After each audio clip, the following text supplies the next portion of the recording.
Welcome to the crossover episode of the Passive Income Podcast. And The Money Happy Hour, where we make every hour a happy hour for your money. And I'm the host, Tom the this is Same, going to be awesome. and I'm always joined by my producer, Radish, who is the hardest working dog in podcasting. Exactly. And I'm joined by Whistler, the laziest dog in podcasting. If you are watching this on the Passive Income Podcast on YouTube, please be sure to go and check out other episodes of the Money Happy Hour. The link will be in the description below. The Money Happy Hour is available on Spotify, Apple, and all sorts of other um, podcast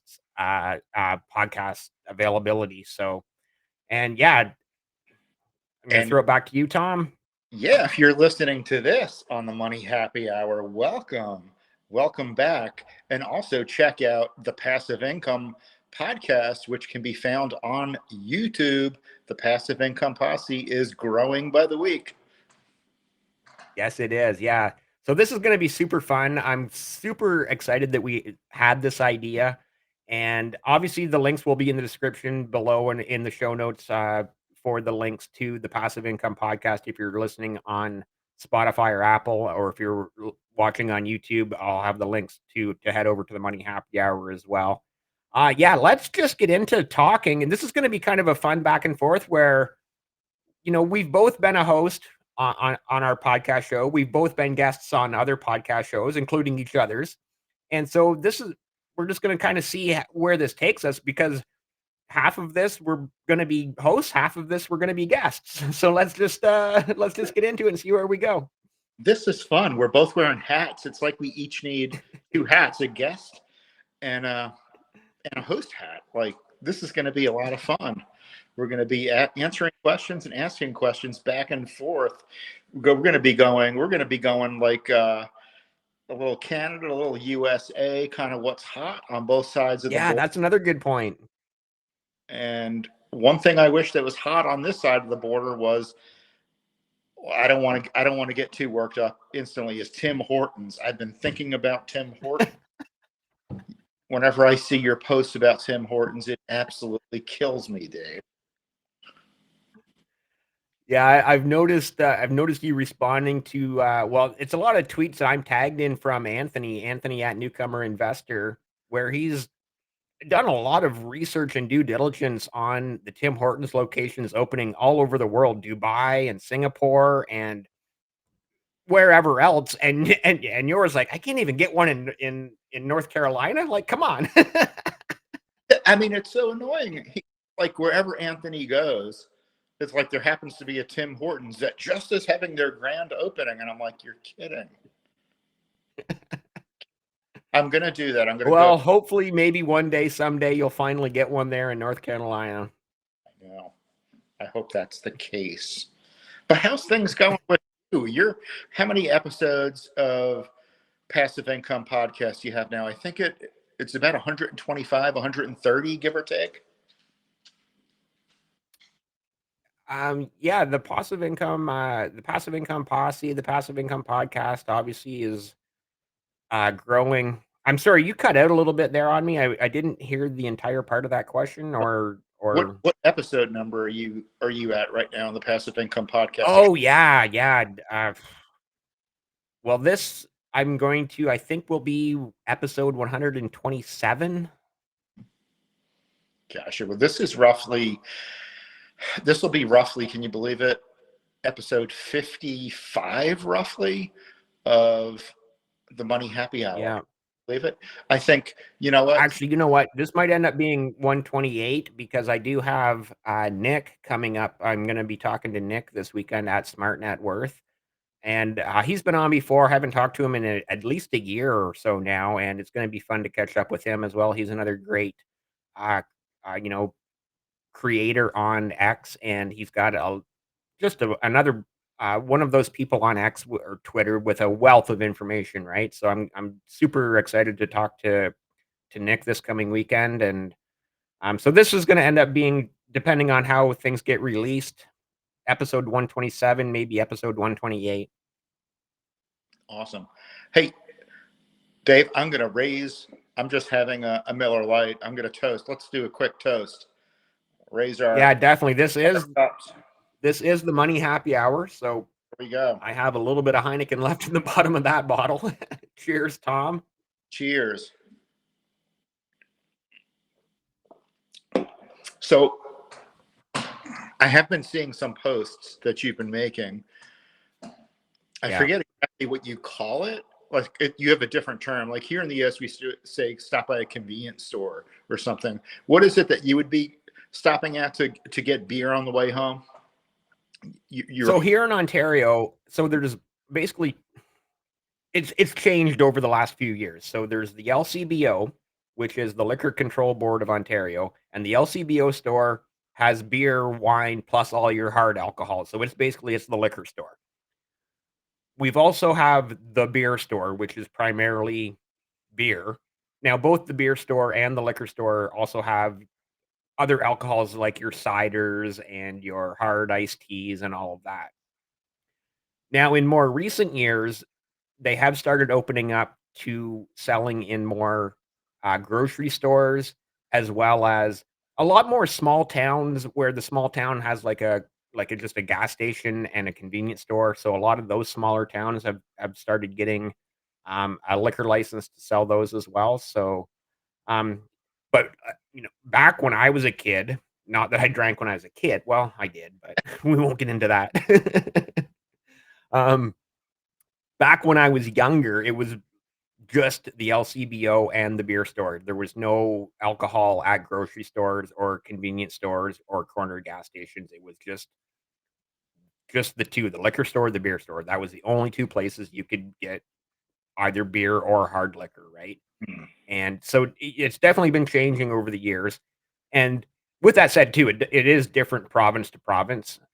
Quebec has always been very much like the US, where you could just buy beer pretty much at any gas station, any convenience store, any grocery store. Um, I think Quebec is similar though. Like in the US, to get hard liquor, you have to go to an actual liquor store, right? For the most part, yeah. In the US, it varies by state. So it just depends what you can get where. Like there's certain states, like even Pennsylvania, um, you have to go to what's called a beer distributor in most cases. And anyone in the audience from Pennsylvania, correct me if I'm wrong, but it was like it's hard to buy beer at a store. It's like you have to pay a lot to get a license to sell a beer. They call it, I forget what they call it. It's something like the beer store or something, but you can't get liquor there. Yeah, In North Carolina here, yeah. yeah, you have to go to a liquor store, and that's controlled by the state. And of course, it's called ABC Alcohol Bureau, something or other. But yeah, they're fascinating. But it's just good to simply enjoy a quick cold beer at home once in a while. So what Yeah, got? it's nice. I do enjoy a beer after work. So yeah, that's what I was asking you the question about. What got that going? What was your motivation? You were going to stop going by the store on the way home from work. What was? Well, it's the spending, to be brutally honest. It's like, I just spend too much money. I just spend way too much money on beer. Um, don't get me wrong, I love a good beer, or I've said many times in the past too, I've never been a beer I didn't drink, right? So, um, and yeah, I started tracking my expenses religiously a few months ago, like back in around September, where I was like just on a spreadsheet Excel where I'm just tracking every single penny to where is it going, right? Where is it going? Whether it's internet bill, cell phone bill, hydro bill, um, whatever else, mortgage payment, insurance, and obviously all those bills add up. But then I was like looking at, I had a separate line because I already knew before I even started the spreadsheet. I already knew that my spending at the spending on beer was already high. So I put its own line item on the spreadsheet, and it was like, oh my goodness, I've spent like a lot of like it was over $1,000 in 3 or 3.5 months. And it was just like, that's a lot of money to be spending just on beer, right? And that's not beer at restaurants. Like if you spend a beer at a restaurant where you're spending probably what, $8 to $10, depending on the size of the beer, whether it's say if it's in, in a half pint or that's 8 ounces or a full pint. Or that's another thing too. I could get into that all day long. Is like, some restaurants call a full pint 16 ounces or 18 ounces or 20 ounces. And No, yeah. obviously they're still charging based on whether it's 16, 18, or 20 ounces. So all of a sudden one 20-ounce beer at a restaurant is going to cost you what, 12, 15, $14? Like, so yeah, anyways, my spending was just at the store where it's like the least expensive. And keep in mind, yeah, alcohol gets taxed to the yin yang in Canada as well. So our alcohol is expensive here to begin with. And yeah, so that's kind of D- I don't know, the the principle of what I'm trying to do is just in 2024, spend less money on beer. I'm not saying I'm never going to drink another beer again. I'm going to still buy beer. I just need to buy a lot less of it so I'm not going broke, right? What are you going to do with the savings? Are you going to redirect in the money? Are you buying your Canadian bank stocks? Are you going all in on Bitcoin ETFs? What are you thinking? Yeah, so that's a great point because you know what? Actually, about I think it was 2 years ago. I think it was in the summer of 2022. I did like it was basically a self challenge. I just challenged myself to stop drinking alcohol completely for 30 days, and I did it. I stopped drinking for 30 days, and it was mostly to just prove to myself I could do it, right? To prove to myself that I'm not a complete and total alcoholic. And the sad part is at the end of that 30 days back in 2022, I realized, damn it, I didn't really save any money because you know what I ended up doing back then is I ended up just spending a bunch of that same money. I just ended up spending it on Amazon or wherever, right? Yeah. So yes, now the focus is in 2024 to hopefully take some of that money that hopefully I don't spend on beer and yeah, invest it into whether it's the Canadian banks or wherever else, right? There's, we could get into that for sure as well, talking about literally the thousands and thousands of great companies where your money could go, whether they're Canadian companies or US companies or companies from other parts of the world, right? Yeah, absolutely. I'm in a, you know what, I'm in a little bit of a different predicament. I just started thinking about this a day or two ago. It was a reply to a post I shared on X a bit and on Money Happy Hour. My wife and I, we've sold our house. We are downsizing. The plan is pretty much complete. There's a couple things I've really confirmed. I've never owned like rental real estate in my life. And we thought like once we sell this house, we'll have a pile of change, we'll put cash, we'll buy a house outright, not have a mortgage, and use that to excess funds to buy a rental. No. Now I know in 30 something years, I don't like real estate. You don't know when it's going to, you don't know what it's going to sell for. You don't know when you're going to get your money. And then people come through and they inspect, your house. There's so much regulation. I like looking at my phone, looking at my stock watch list, and precisely knowing what something is yielding me, what it's selling for, and I can value it with precision. So, but next month, it'll be at the end of February. We're going to be mortgage free. We're downsizing. We're in a much bigger house than we need. We made really good money on it. We bought it at the bottom of the housing crash in 2012 or so. And now we're going to go into a right size house, maybe a couple thousand square feet, 2,500 square feet, plenty of room for my wife and I and Radish to run around the backyard. Right. But Even the 2,500 square feet is a good size house for just two people and a dog, right? It really is. Yeah. I want to keep like a home office or a gym area set up. So I still want to make it comfortable. I'm not, Yep. um, I You're think that, not going to move into a shoebox, basically.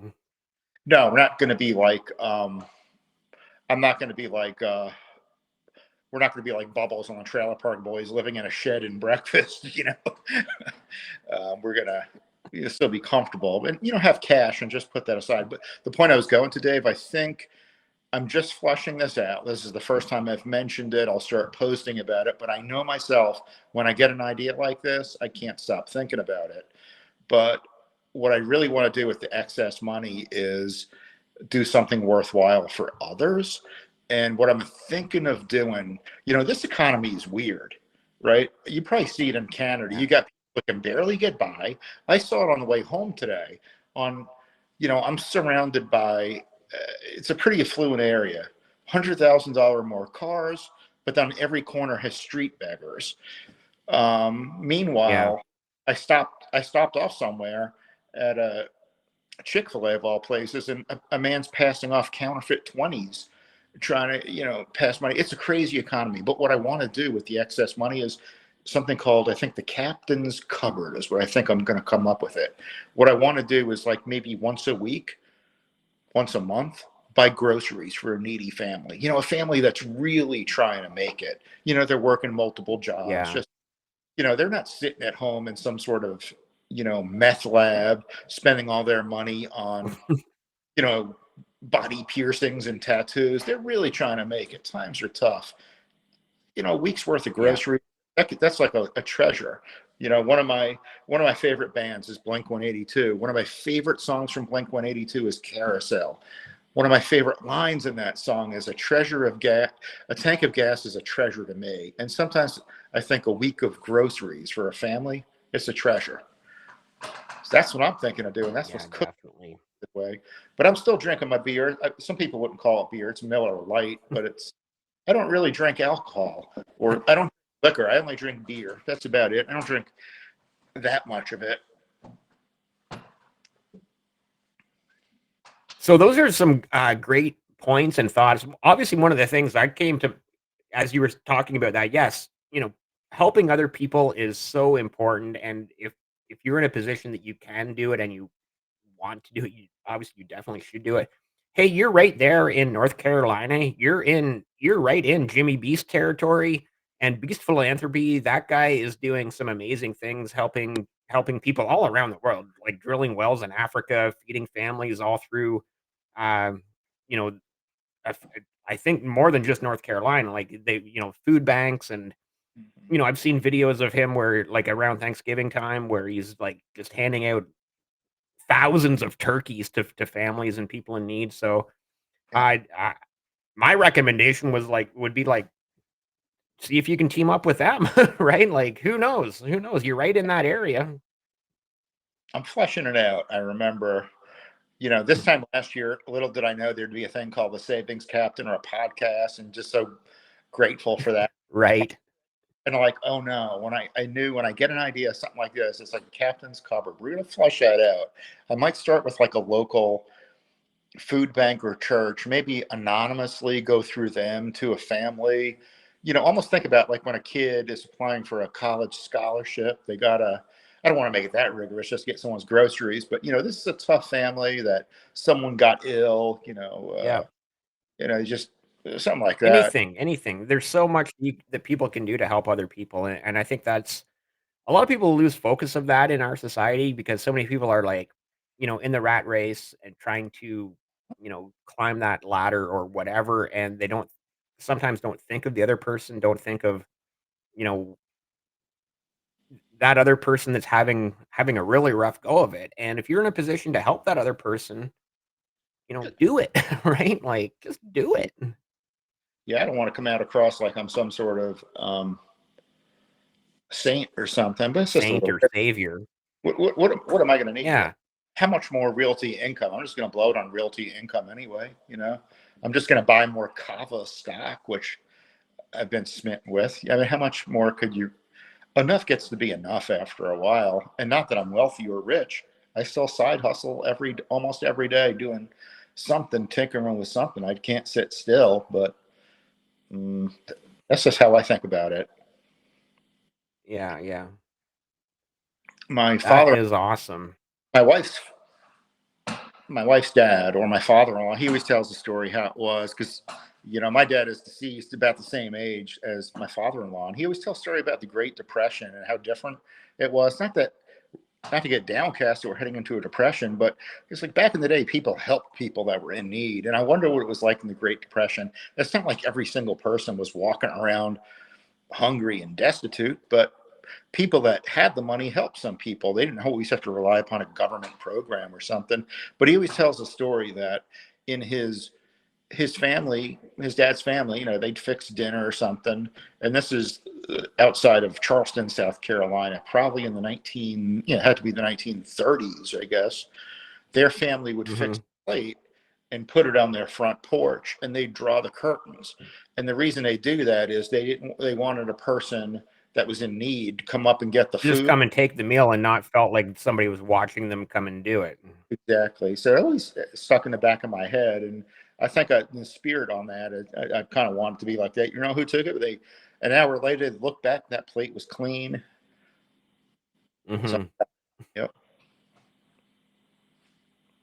Interesting, interesting. So, yeah, that's awesome. We've talked a lot about, sort of what's going on in your life with the downsizing of the house, and hopefully getting into some more, it sounds like just basic philanthropic. Oh, Jesus, I just butchered that word, didn't I? Philanthropic I think that's it. Yeah. Yeah, I think you got a lot closer than I did.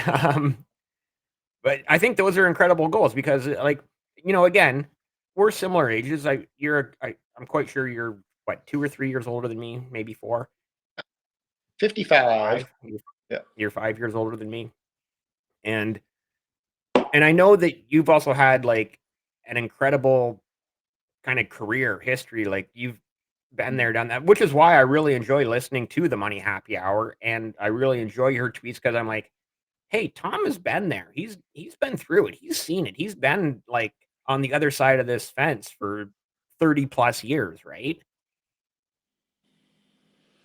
Well, I'm sorry, that wasn't a question. That was just like leaving it open for you to talk about.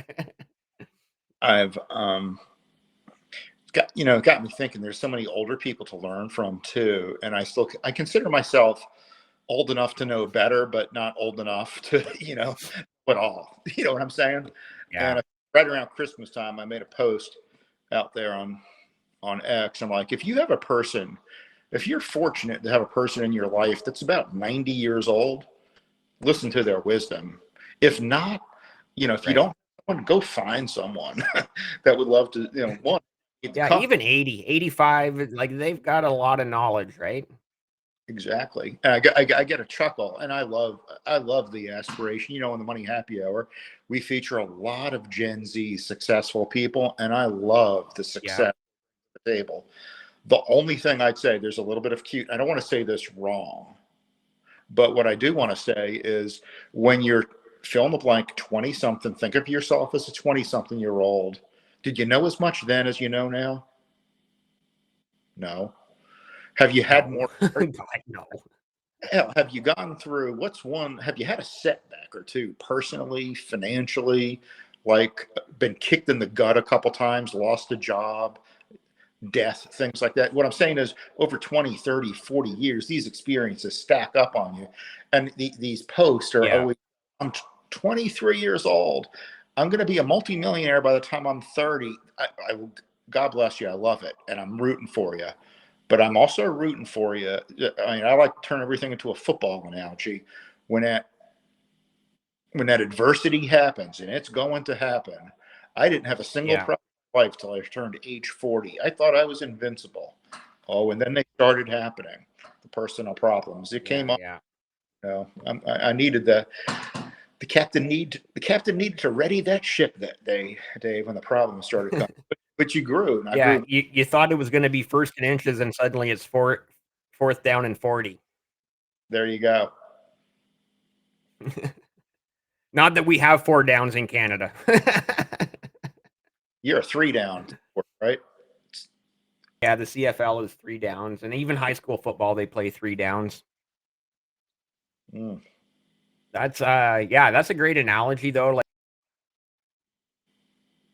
you can tie kind of anything to sport. The analogy, obviously, here in Canada, people are, it's hockey, hockey, hockey the most of the time.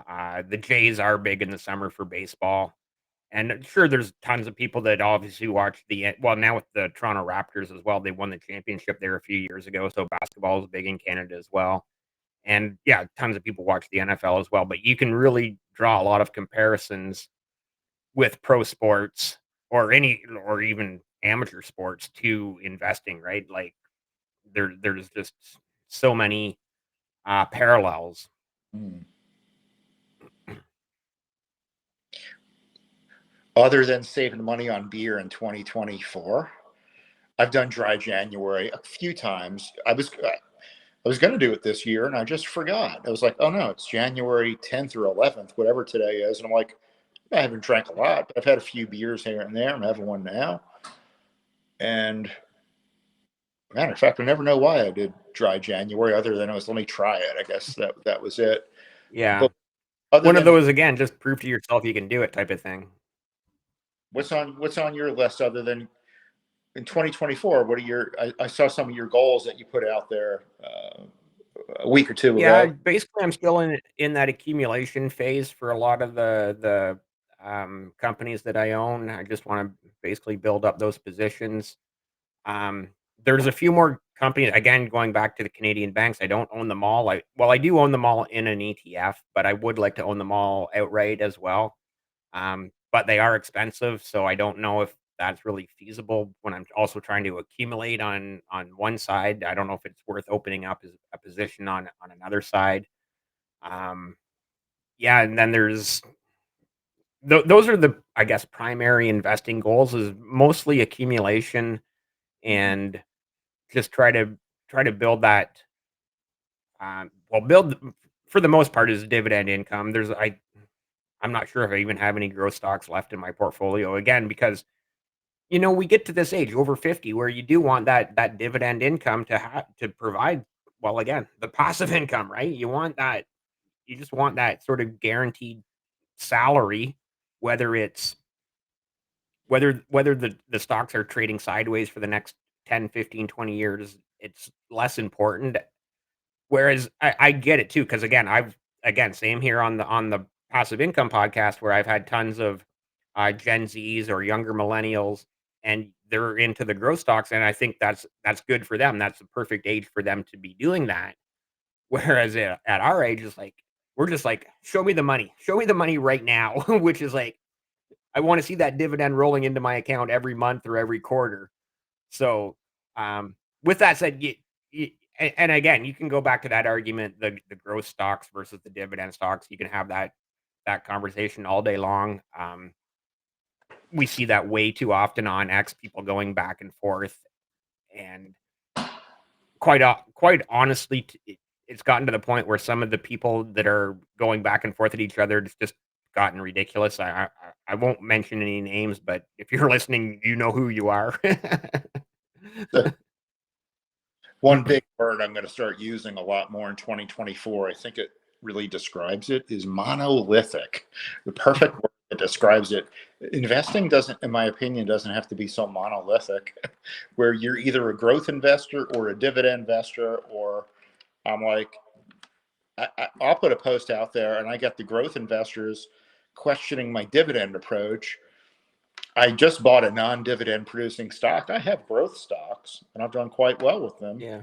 I just added one to my portfolio and I'm like, but it doesn't pay a dividend. And then Bitcoin, I own some Bitcoin, believe it or not. And people will say, that's all you own? Or you own Bitcoin? I'm like, dude, it's it's an emerging asset class, in my opinion.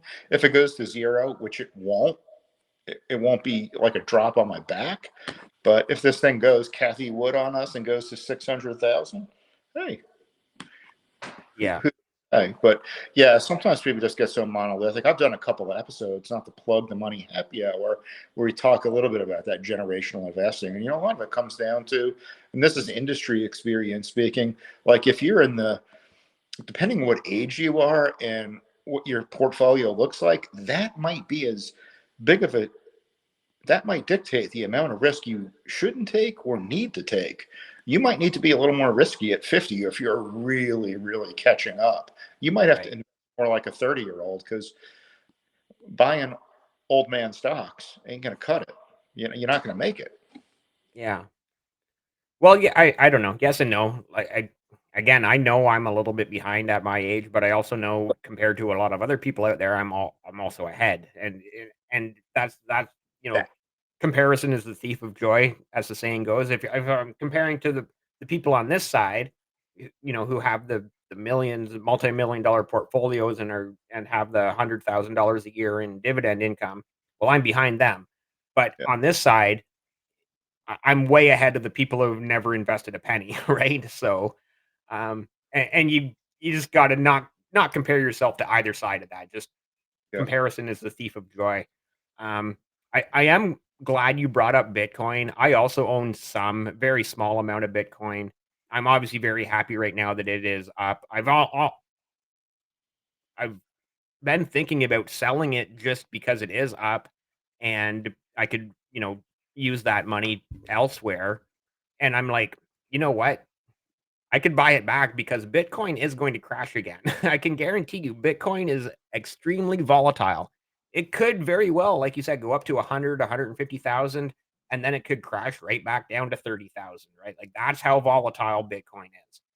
And so yeah, they're like that's that's a very strange one, I guess, because you're like you're right. It's an emerging asset class that we just don't know about. There's not well, there is now. There's 10 plus years, actually close to 15 years of history of Bitcoin and now literally tens of thousands of other cryptocurrencies. And yeah, you really don't know where the future of crypto is going. But I did want to bring up because this has been kind of the news of the last day or 2 days is the Bitcoin ETF and the SEC approval of that. And I'm not sure if you saw. I tweeted that the other day or X'd it the other day, saying, in my opinion, a Bitcoin ETF is just dumb. If you want Bitcoin in your portfolio, just buy Bitcoin, right? That again, that's just my opinion. So I don't know. What are your thoughts on that? On the ETFs and everything surrounding that? I saw that about a week or so ago. I asked something similar on X. So sometimes when I ask a question on X, like I'm working on a podcast idea and I'm trying to get other people's thoughts and opinions. And I'm not going to do an episode on Bitcoin. I might, but I asked the same question, like, why would you buy a Bitcoin ETF as opposed to that? I got some pretty good responses. Well, first, I didn't know what the fees were going to be on it. I wasn't sure if it was going to Right, be some of the yield maxes are like 1%. I think that's a bit high just to do a covered call strategy on holding, but I think I saw like 30 basis points. So you're not trimming too much return. I get it. If a person wants to, someone came up with a good analogy in the response on why a person would do it, but a lot of safekeeping, it's a safer way to own it. That was one of the big things. The right, safety. You start thinking about um, the storage, the cold storage. I know we both have had Kevin from Walk You to Wealth, who has a great background working with, I want to say it was Coinbase for a few years before he started his own endeavor. He really provided some good insight on it. So I can kind of get it if a person right. wants to do that. But it just makes me think of things. It has to be close to 20, well, it's over 20 years now, not quite 30 years ago. The big news of the day was, can you believe they're going to come out with an ETF that tracks the S&P 500? Crazy. This is a crazy idea. And it reminds me so much, Dave, of that. And like Right. now, like if a person doesn't have like an S&P or an index ETF as a core of their portfolio, you look at them, it's like, what? Like, You're crazy. What are you doing? so I bring that up as I don't think a Bitcoin ETF will rise to that level of, oh yeah, it's got to be, the bedrock of your retirement plan. But 5 or 10 years from now, can you imagine what X is going to be like? There'll be new investors. Were you investing before you could buy Bitcoin and ETFs? It's almost going to be like, One um, of those. yeah, the Gen Z people are going to feel old in like another generation. Oh yeah, I used to buy Bitcoin straight up. Yeah. I used to buy Bitcoin before it was an ETF. Yeah, good call. We'll just take a cheers break here on the Money Happy Hour crossover episode with the Passive Income Podcast. Super happy we're doing this. This is so much fun. Yeah, this is fun too. So the other thing I was going to ask you about is what in the world is going on? You were talking about the SEC. Does it make you feel comfortable or uncomfortable? I never talk about politics.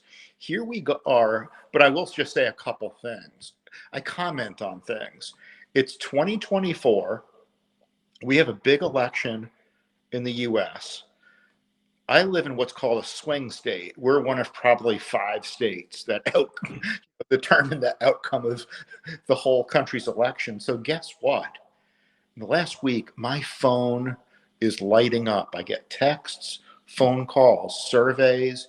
It's nonstop. I know the UK, do they have an election this year? I think they do. They might be in the middle of one. I'm not sure where they are right now, to be honest. We got the SEC, they get their password hacked. We've got, heck, Boeing, one of only 2 real commercial aircraft. They got doors flying off planes in the air.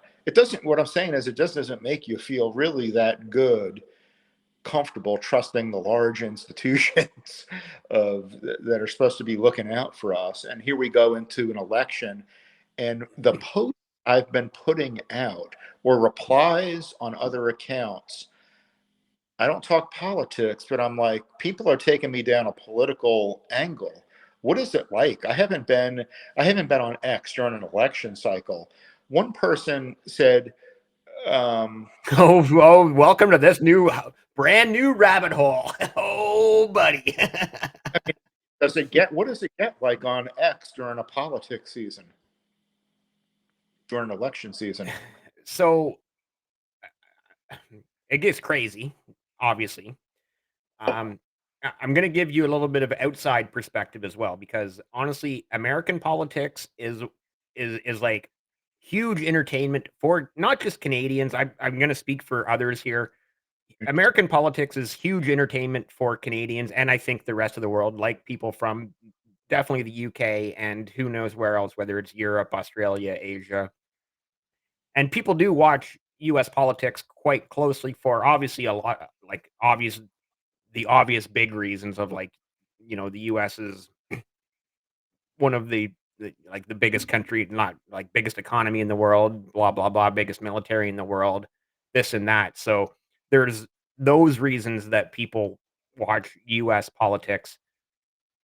But honestly, a lot of Canadians watch US politics simply for the entertainment value of people like Donald Trump, people like Joe Biden falling asleep at like all you got to do is like like I don't know. And there's the other thing that me personally, and I think a lot of people have to agree with me, is out of give or take the population of the US, 400 million people, approximately, give or take. right.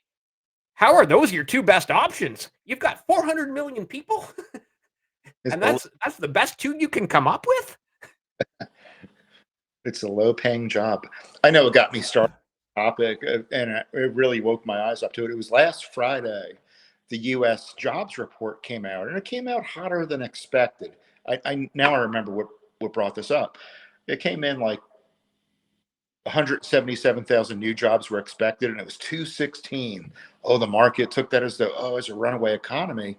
Well, that's just a headline number. You look under it, like where are the jobs being created? And I just raised some skepticism. Well, they're government jobs and teaching jobs. Nothing against teachers, but I don't really consider that as like the hallmark of a growing economy. Might not be right away. And then a person replied to me, "Oh, you must be a Republican. If this was, you make everything about politics. And I was like, good Lord. It wasn't a follower. I'm like, where did this person see this? And I was like, I looked at their account and every one of their posts was political related. So I just replied back, no, I'm not making this political. I'm just using a little bit of critical thinking. You're Yeah. making about politics. So that was why I'm like, you're kidding. I don't even post about politics and I'm getting ambushed by political messages. Meanwhile, I got my phone going off. Are you registered to vote in North Carolina? Your vote matters. I'm getting these texts nonstop in January. I'm like, dude, I'll be there. It's okay. Yeah. Not to November. I Yeah, mean, it's like, what is it? Is it October, November? So it's like 11 months away still. dude, I'm just worried about like today and next week. I'm not worried about 10 months from now. So I was thinking, oh my gosh, is X really going to light up? What about Canada? What is your election cycle? You got your boy Trudeau in there.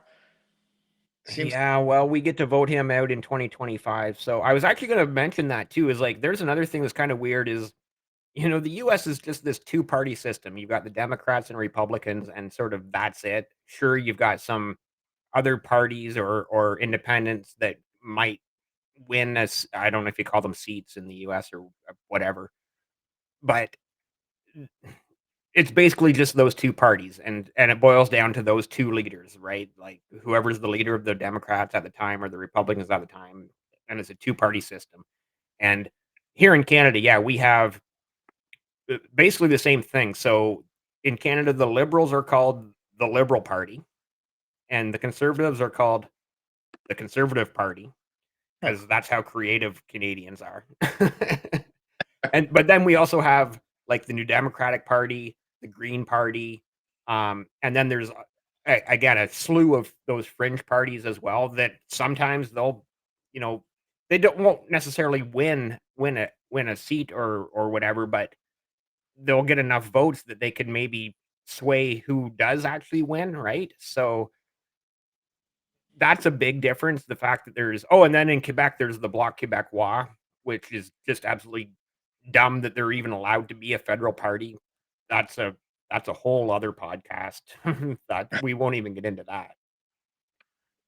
So yeah, like, there's like 5 main parties plus a bunch of other fringe parties, and so that's a big difference.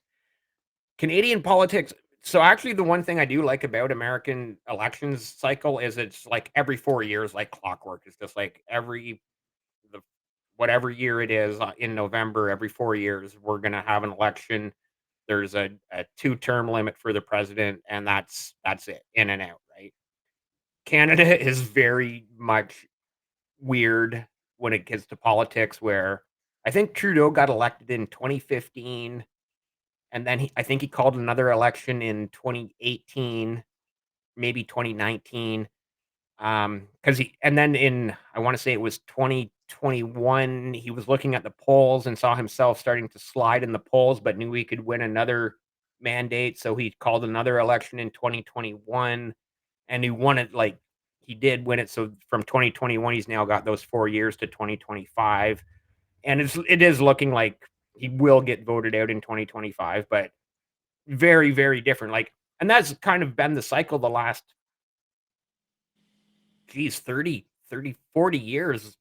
It's been sort of the conservatives for 10 years, then the liberals for 10 years, then the conservatives for 10 years, then the liberals for 10 years. And I mean, it's politics. So both sides like do what they're going to do, whether it's good, bad, or indifferent. But yeah, um, I don't know. Did you get anything out of what I just said?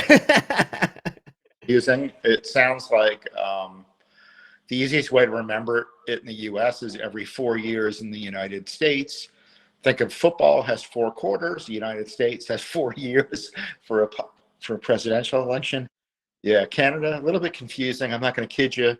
I watch Canadian football, but some of the rules confuse me. It's just you explaining the presidential thing there. That confuses me a bit too. But you know what? I'll get lit up for this. I don't care. But I'll start posting a little bit about this as we get closer. You know what?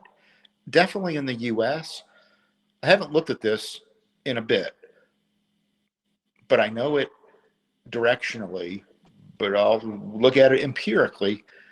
The stock market returns, not much different regardless of who's in office. What I'm saying is people get so Exactly. riled up over it, and it's like, well, they'll say one party spends a little bit more than the other. Oh, is that right? Then who are you blaming $35 trillion of debt in the US for? Only the man before you, not the man today? It's just a kick. So not much really changes. The only thing that changes is a lot of money changes hands. Billions and billions of dollars of PAC special interest groups and lobbying and political campaigns, and I don't know what we really get out of it. So I just question. Right. But I Did you started. see that link I posted? Did you see the link I posted yesterday or the day before from yahoofinance.ca? And it was um, former Canadian finance minister and former Canadian, like Bank of Canada, whatever you call that person. And they were actually saying, hey, the USA is at a tipping point with their national debt. Like right now, it's costing $2 billion per day to service the debt. Yeah. And they were basically like, this is where Canada was back in the 1990s, like the mid to early to mid 90s. Obviously, we weren't at 34 trillion or whatever, 134 trillion, whatever the number is. But Canada, obviously being a, you know, smaller population, smaller economy, they were like, this is exactly where we were in the 1990s, and we were able to reel it in. Do you see the US being able to reel it in? I don't know how. I mean, I'm glad I don't. It's out of control. It's hard to get the toothpaste back in the tube, to be quite honest. Right now, the debt service is so Yeah. out of control. You lower interest rates, and you're going to heat the economy up more and get more inflation. It's tough. But that's why the credit rating agencies like Fitch have us on downgrade and downgrade watch all the time. It's a concern. The percentage of debt to our GDP is astounding. 170% Yeah. roughly. It might be off a little bit. Maybe it's 156% of our national debt to GDP. The amount of interest we pay a year, probably three quarters. It equals about 75% of our military spending budget, which we just can't stop spending. And The rest of the world has noticed that as well, right? we have to. In a way, then we get drawn in everywhere. But the most exciting thing that I think 2024 will bring is, did you know Radish started her investing portfolio? Sorry, who started their investing portfolio? Radish, she has an account now. Oh, yes, yes. Radish started her investing portfolio. I am very, very much looking forward to the Radish Index Fund when it comes out. So, Dave, this is exactly why we started it. There's so many people that I think are going to hang their heads. So, this started for two reasons. One, people ask me what I invested in, and I don't like to show, I'm transparent with what I invest in, but not how much. Kind of my generation, part my age. I'm a little bit private, don't want to flaunt stuff. But, I started thinking, well, Radish is a hardworking dog, right? Well, you shouldn't just work hard, you should invest your You money. hear So, that, Whistler? You hear that, Whistler? Radish is a hardworking dog. you hear You're a that, Whistler? lazy mutt. Can't be lazy, Whistler. You got to start investing and think long term. So I said, you know what? I can buy the same holdings I have in a smaller amount, anchor it with ETFs, about 70% of the portfolio, and buy $10, $20 at a time. But the reason I say that is, if I was a young person and never seen these troubles before, it's the same crap I heard when I was 20 or 30. Clinton was going to kill the country. The Bushes are going to kill the country. Obama, and go on and on. Jimmy Carter, well, he almost Yeah, killed. yeah. But I've heard this all my life in the U.S. And these people are going to be saying it's not going to be. Don't get a head fake. Just start investing. So Radish is going to, for two things. You're going to show people how to be a long-term investor, get a little dividends, a little bit of growth, how to buy and hold, how to weather the storm, what to buy, when to buy. And guess what? If things go crazy on the political front, the debt front, the economic front. Don't matter. It's an opportunity. Is Radish going to have her own X account? Ooh, talk to me. What are you thinking? Pardon me? What are you thinking? Anything's possible. I'm already drawn up. Man, maybe we could do that. I might be busy the next 30 to 60 days getting ready for the move and everything. Let me get settled in on the spring. So you're thinking Radish, the hardest working dog in podcasting, kind of X account? Not a bad idea. Yeah, maybe. I mean, obviously it's up to you, but and it is hard to keep up with more than one X account, to be honest, right? But I who knows? There's other dogs in social media on YouTube and Facebook and Instagram, and some of those dogs have like millions of followers, right? So you never know. They might do. Yeah, quite possible. But it's going to be an exciting year. I tell you what, Dave, it's going to be a good one. I can tell. A lot of good stuff going on. Just That's don't let awesome. the day ruin you. I mean, shoot. People say it's crazy all the time out there. Markets, talk about this. People say markets, well, I don't want to buy anything in the market now because the market's too high. Then when it's too low, guess what? The bears still don't want to do anything because guess what? The bears are just Yeah. as bad when it's a bear market. Don't listen to them. Yeah. Think of term.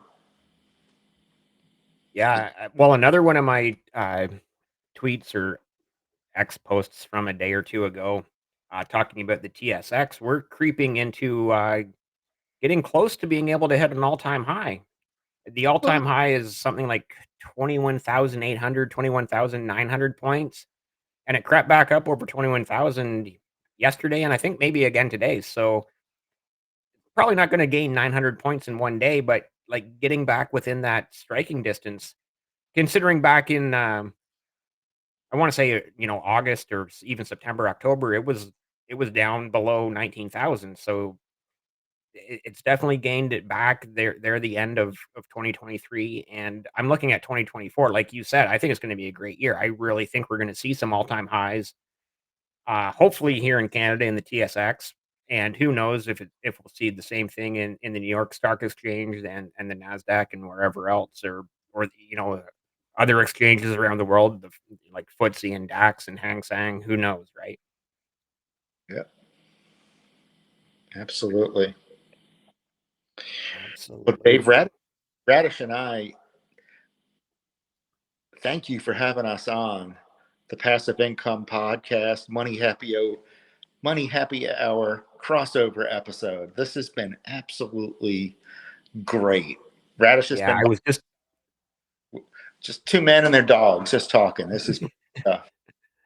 I was just about to mention the exact same thing. Thank you to everyone who is watching the Passive Income Podcast here on YouTube, and be sure to check out the Money Happy Hour over on Spotify and Apple and everywhere else you get your podcasts. You can definitely get the links in the description below. And yeah, this has definitely been a very fun crossover episode. I definitely would love to do it again in the future. Definitely want to have you back on a live stream again in the future. I do want to give you just a quick little. I'll try to do this in like 30 seconds, 60 seconds or less. How I came up with the idea of doing a crossover episode is so one of my favorite hockey team is Vancouver Canucks, and obviously I'm in Ontario, so it's like 3 hour time difference. It's tough to keep up with teams on the West Coast. So I watch a lot of their like the next day I watch a lot of like the talking heads from the sports world, the radio stations and TV shows. And so there was basically whether they're 2 podcasts or 2 TV shows or 2 radio, shows, and they had a crossover episode, and so I was watching this and I was like, "That would be a great idea to do with other people, like, with the Passive Income Podcast and Money Happy Hour podcast, or maybe someday in the future, we could do like, another crossover with Anthony, uh, newcomer investor, or Harris at One Penny," right? Like, Yeah, basically, the opportunities are endless because there's so I think I went over my 60 seconds when I was trying to give that explanation. that's good. It's all about a great idea. Some of the best ideas come from sports, don't they? Definitely for sure. So, yeah, again, with that said, thank you, Tom, so much for your time and coming on here to spend time with me on the Passive Income Podcast. And I've obviously truly appreciated being with you on the Money Happy Hour podcast as well. Yep, where we make every hour a happy hour for your money. Thanks for joining us. And be sure to subscribe and follow.